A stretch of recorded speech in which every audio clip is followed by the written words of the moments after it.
इसी साल 18 मार्च की बात है। शाम का समय था। करीब 6 साढ़े 6 बज रहे थे। छत्तीसगढ़ के शहर बिलासपुर में रहने वाली सरिता श्रीवास्तव मंदिर जाने की तैयारी कर रही थी। बेटा ओम प्रखर घर पर अपने कमरे में पढ़ रहा था। इसी दौरान डोर बेल बजी। सरिता ने बाहर आकर गेट खोला। गेट पर 25 से 30 साल की एक युवती खड़ी थी। सरिता ने युवती की ओर देखकर सवाल किया, हाँ जी, बताओ क्या काम है? युवती ने अपने दोनों हाथ जोड़कर सरिता से कहा, मैम नमस्ते। ओम घर पर है क्या?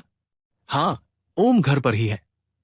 सरिता ने युवती को जवाब देकर सवाल किया, आपको उससे क्या काम है? मैम, मेरा नाम आराधना एक्का है। मैं ओम के स्कूल में टीचर हूं। इधर से जा रही थी तो सोचा ओम से मिलती चलूं, युवती ने बताया। बेटे की टीचर होने की बात जानकर सरिता ने आराधना को अंदर बुलाते हुए ओम को आवाज देकर कहा, ओम, आपकी मैम मिलने आई है।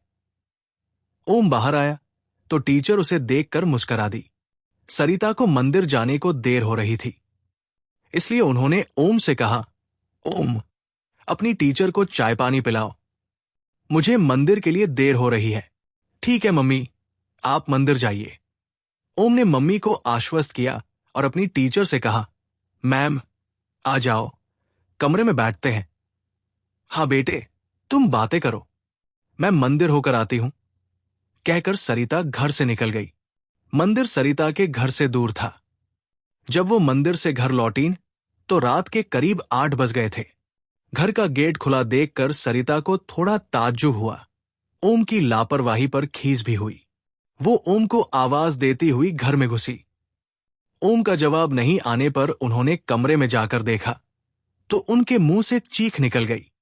ओम अपने कमरे में पंखे के हुक से लटक रहा था। सरिता पढ़ी लिखी है, वो निजी स्कूल चलाती है। अपने 16 से 17 साल के बेटे ओम को फंदे पर लटका देखकर वो कुछ समझ नहीं पाई। उन्होंने रोते हुए तुरंत घर से बाहर आकर जोर से आवाज देकर पड़ोसियों को बुलाया। पड़ोसियों की मदद से पंखे से लटके ओम को नीचे उतारा गया। ओम को फंदे से उतारकर उसकी नब्ज देखी तो सांस चलती हुई नजर आई। सरिता पड़ोसियों की मदद से बेटे को तुरंत बिलासपुर के अपोलो हॉस्पिटल ले गई। डॉक्टरों ने बच्चे की जांच पड़ताल करने के बाद उसे मृत घोषित कर दिया। अस्पताल वालों ने इसकी सूचना तोरवा थाना पुलिस को दी। मामला सुसाइड का था, इसलिए पुलिस अस्पताल पहुंच गई। पुलिस ने सरिता से पूछताछ के बाद ओम का शव पोस्टमार्टम के लिए अपने कब्जे में ले लिया। इसके बाद police Devri Khurd housing board इलाके में सरिता के घर पहुंची। उस समय तक रात के करीब 10 बज गए थे, इसलिए पुलिस ने वो कमरा सील कर दिया जिसमें ओम ने फांसी लगाई थी। दूसरे दिन तोरवा थाना पुलिस ने ओम के शव का पोस्टमार्टम कराया। एक पुलिस टीम ने सरिता के मकान पर पहुंचकर ओम के कमरे की जांच पड़ताल की। कमरे में पुलिस को ओम का मोबाइल स्टैंड पर लगा हुआ मिला। मोबाइल का डिजिटल कैमरा चालू था। पुलिस ने मोबाइल की जांच की तो उसमें ओम के फांसी लगाने का पूरा वीडियो मिला। ओम ने अपना मोबाइल स्टैंड पर इस तरह सेट किया था कि उसके फांसी लगाने की प्रत्येक गतिविधि कैमरे में कैद हो गई थी। पुलिस ने मोबाइल जब्त कर लिया। पुलिस ने ओम की किताब, कॉपियां भी देखी, लेकिन कोई सुसाइड नोट नहीं मिला। उसके कमरे से दूसरी कोई संदिग्ध चीज भी नहीं मिली। पुलिस ने सरिता श्रीवास्तव से ओम के फांसी लगाने के कारणों के बारे में पूछा, लेकिन उन्हें कुछ पता ही नहीं था, तो वे क्या बताती। उन्होंने मंदिर जाने से पहले ओम की टीचर आराधना के घर आने और मंदिर से वापस घर आने तक का सारा वाकया पुलिस को बता दिया, लेकिन इससे ओम के आत्महत्या करने के कारणों का पता नहीं चला। तोरवा थाना पुलिस ने ओम की आत्महत्या का मामला दर्ज कर लिया। जब्त किए उसके मोबाइल पर कुछ चीजों में लॉक लगा हुआ था। मोबाइल का लॉक खुलवाने के लिए उसे साइबर सेल में भेज दिया गया। पुलिस जांच पड़ताल में जुट गई, लेकिन यह बात समझ नहीं आ रही थी कि ओम ने सुसाइड क्यों किया और सुसाइड का वीडियो क्यों बनाया। ओम प्रखर एक निजी स्कूल में 12वीं कक्षा में पढ़ता था। इसके साथ ही एक इंस्टीट्यूट में कोचिंग भी कर रहा था। ओम सरिता का एकलौता बेटा था। पति सुनील कुमार से अनबन होने के कारण सरिता बेटे के साथ घर में अकेली रहती थी। सरिता परिजात स्कूल की प्राचार्य थी। ये स्कूल वो खुद चलाती थी। पुलिस ओम के सुसाइड मामले की जांच पड़ताल कर रही थी। इसी बीच उसके कुछ दोस्तों के मोबाइल पर डिजिटल फॉर्मेट में कुछ सुसाइड नोट पहुंचे। पता चलने पर पुलिस ने ये सुसाइड नोट जब्त कर लिए। इन सुसाइड नोट में ओम ने कई तरह की बातें लिखी थी, जिनमें वो जीने की इच्छा जाहिर कर रहा था और अपने वह अपनों के लिए कुछ करने की बात भी कह रहा था। सुसाइड नोट में ओम ने किसी लड़की का जिक्र करते हुए लिखा था कि वो उसका मोबाइल नंबर कभी ब्लॉक तो कभी अनब्लॉक कर देती है। उसने सुसाइड नोट में अपनी मौत से उसे दर्द पहुंचाने की बात भी लिखी थी।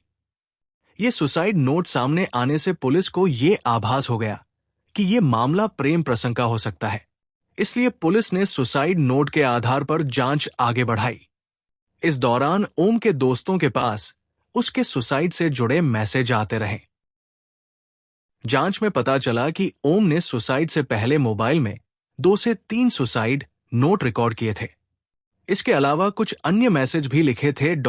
ये मैसेज और सुसाइड नोट दोस्तों को अलग अलग समय पर मिले।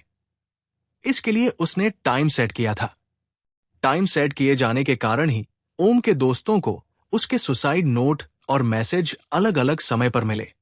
सुसाइड नोट और मैसेज के आधार पर पुलिस ने 23 मार्च को ओम को आत्महत्या के लिए उकसाने और पोक्सो एक्ट के तहत मामला दर्ज कर शिक्षिका आराधना इक्का को गिरफ्तार कर लिया। पुलिस की ओर से एकत्र किए सबूतों के आधार पर जो कहानी सामने आई है, वो 16 से 17 साल के किशोर ओम प्रखर को उसकी टीचर आराधना इक्का द्वारा अपने प्रेमजाल में फंसाने और उसका दैहिक शोषण करने की कहानी थी। 30 साल की आराधना इक्का बिलासपुर के सरकंडा इलाके में एक निजी स्कूल में केमिस्ट्री की टीचर थी। ओम भी इसी स्कूल में 12वीं कक्षा में पढ़ता था। ओम अपनी क्लास का होशियार विद्यार्थी था। पढ़ाते बढ़ाते आराधना का झुकाव ओम की ओर होने लगा। वो गुरु शिष्य का रिश्ता भूलकर ओम को प्यार करने लगी। आराधना ने ओम का मोबाइल नंबर भी ले लिया। वो कभी ओम को क्लास में रोककर उसे छूती और प्यार भरी बातें करती, तो कभी घर पर बुला लेती। ओम जवानी की दहलीज पर खड़ा था। वह प्रेम प्यार का ज्यादा मतलब तो नहीं समझता था, लेकिन इस उम्र में विपरीत लिंग के प्रति आकर्षण बढ़ जाना स्वाभाविक है। आराधना जब उसे छूती और उसके नाजुक अंगों को सहलाती तो ओम को अच्छा लगता। किशोर वय ओम जल्दी ही अपनी टीचर के प्यार की गिरफ्त में आ गया। आराधना उसका शारीरिक शोषण भी करने लगी। इसी बीच आराधना का अपने स्कूल के एक शिक्षक से प्रेम प्रसंग शुरू हो गया। इसके बाद आराधना ने ओम की तरफ ध्यान देना कम कर दिया। इससे ओम बेचैन रहने लगा। आराधना ने उसे प्यार की ऐसी गिरफ्त में ले लिया था कि ओम को उसके बिना सब कुछ सूना सूना सा लगता था। ओम जब आराधना को फोन करता तो कई बार वो फोन नहीं उठाती थी। इस पर ओम को कोफ्त होती थी। ओम ने पता किया तो मालूम हुआ कि आराधना का एक टीचर से चक्कर चल रहा है। ये बात जानकर ओम परेशान हो उठा। एक दिन आराधना ने ओम को बिलासपुर के एक मॉल में बुलाया। ओम वहां गया तो उसने बहाने से आराधना का मोबाइल ले लिया। ओम ने आराधना की आग बचाकर उसके मोबाइल को हैक कर लिया। इसके बाद आराधना जब भी अपने प्रेमी टीचर से बातें करती या सोशल मीडिया पर कोई मैसेज भेजती तो सारी बातें ओम को पता चल जाती। आराधना की बेवफाई की बातें सुन और पढ़कर ओम ज्यादा परेशान रहने लगा। 18 मार्च को आराधना जब ओम के घर आई तब उसकी मम्मी सरिता श्रीवास्तव मंदिर जा रही थी। मां के मंदिर जाने के बाद ओम ने आराधना से उसकी बेवफाई के बारे में पूछा तो आराधना ने उसे फटकार दिया और अपनी मनमर्जी की मालिक होने की बात कहते हुए चली गई। आराधना की बातों से किशोरवय ओम के दिल को गहरी ठेस पहुंची। नासमझी में उसने सुसाइड करने का फैसला कर लिया। उसने किसी खास ऐप की मदद से कोड लैंग्वेज में कुछ सुसाइड नोट लिखे। 1-2 सुसाइड नोट उसने हिंदी में भी लिखे। ये सुसाइड नोट लिखकर उसने टाइम सेट कर दिया और अपने दोस्तों को भेज दिए। इसके बाद घर में अकेले ओम ने एक रस्सी से फांसी का फंदा बनाया और कमरे में लगे पंखे से लटक कर अपनी जीवन लीला समाप्त कर ली। सुसाइड नोट के टाइम सेट किए जाने के कारण ओम के दोस्तों को उसके सुसाइड नोट अलग अलग तय समय पर मिले। दोस्तों को सुसाइड नोट मिलने पर ओम के सुसाइड करने के कारणों का पता चला। पुलिस ने ओम के मोबाइल का लॉक खुलवाकर जांच पड़ताल की तो उसमें कोड वर्ड में लिखा सुसाइड नोट मिला। पुलिस ने साइबर विशेषज्ञों की मदद से सुसाइड नोट के कोड वर्ड को डिकोड कराया। सुसाइड नोट में आराधना के लिए एक जगह लिखा था कि उसे पता था कि मैं बेस्ट हूं, लेकिन उसने मुझे बर्बाद कर दिया। मैं जिंदा रहना चाहता हूं, अपने लिए, अपने घर वालों के लिए, जो मुझसे प्यार करते हैं, उनके लिए बहुत कुछ करना चाहता हूं। मैं जिंदगियां बचाना चाहता हूं, लेकिन मुझे कोई नहीं बचा सकता। आराधना की बेवफाई का जिक्र करते हुए ओम ने सुसाइड नोट में लिखा कि वो मुझे अक्सर ब्लॉक कर देती थी और खुद की जरूरत पड़ने पर अनब्लॉक। मैंने उससे पूछा था कि वास्तविक जीवन में कैसे ब्लॉक करोगी। मैंने उससे मजाक में यह भी पूछा था कि क्या कोई और मिल गया है, तो उसने कहा था, क्या मेरा 1 7 10 के साथ चक्कर चलेगा। फिर बोली थी कि कभी शक मत करना। पहले उसने मुझे प्यार में फंसाया, फिर जब मुझे गहराई से प्यार हो गया तो वो मुझे छोड़ने की बात करने लगी। मैं मनाता था तो मान भी जाती थी। वो मुझे इस्तेमाल करती थी। मैंने उसे सब कुछ दे दिया। आरोपी टीचर आराधना ने पुलिस से बताया कि ओम ही उसे परेशान करता था। वो कम उम्र का था, इसलिए उसने कभी उसकी शिकायत उसके घर वालों से नहीं की। पुलिस ने आरोपी टीचर को गिरफ्तार करने के बाद अदालत में पेश किया। अदालत के आदेश पर उसे 24 मार्च को जेल भेज दिया गया। पुलिस ने उसका मोबाइल भी जब्त कर लिया। बहरहाल आराधना ने अपनी काम इच्छा की पूर्ति के लिए किशोर उम्र के ओम का इस्तेमाल किया। हवस में अंधी आराधना की बेवफाई ने ओम को तोड़ दिया।